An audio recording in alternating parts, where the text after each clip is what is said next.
রাজধানীর কলাবাগানে একটি ব্যবসা প্রতিষ্ঠানে চাঁদা দাবি করে হামলা, ভাঙচুর ও লুটপাটের অভিযোগ উঠেছে।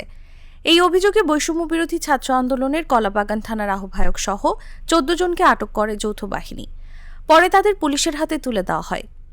পুলিশ জানায়, হামলাকারীরা ড্রয়ার ভেঙে নগদ 3 লাখ টাকা ও 4টি ডেস্কটপ কম্পিউটার নিয়ে যায়। শুক্রবার রাতে কলাবাগান থানায় সাংবাদিকদের এসব কথা জানান ওসি মুক্তারুজ্জামান। ব্রিফিংয়ে তিনি বলেন, রাজধানীর লেক সার্কাস এলাকায় একটি কোম্পানির অফিস ভাঙচুরের অভিযোগে 14 জনকে গ্রেফতার করা হয়েছে।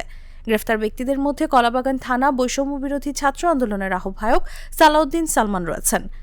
ওসি বলেন, শেখ কবির নামের একজনের ব্যবসায়িক প্রতিষ্ঠানে গিয়ে অভিযুক্তরা চাঁদা দাবি করে এবং হামলা ও ভাঙচুর চালায়। এ সময় তারা নগদ 3 লাখ টাকা, 4টি ডেস্কটপ কম্পিউটার নিয়ে যায় এবং চেয়ার টেবিল ভাঙচুর করে। জাতীয় জরুরি সেবা 999-এ ফোন পেয়ে থানা পুলিশ ও সেনাবাহিনীর সদস্যরা ঘটনাস্থলে পৌঁছান। এরপর 14 জনকে হাতে নাতে আটক করা হয়, যোগ করেন কলাবাগান থানার ওসি। ঘটনাস্থলে যাওয়ার আগে অভিযুক্তরা পুলিশকে অবহিত করেছিল কিনা জানতে চাইলে ওসি বলেন, না, তার আগে থেকে পুলিশকে জানায়নি। এই ঘটনায় আটক 14 জন সহ অজ্ঞাতনামা আরও কয়েকজনকে আসামি করে মামলা দায়ের হয়েছে।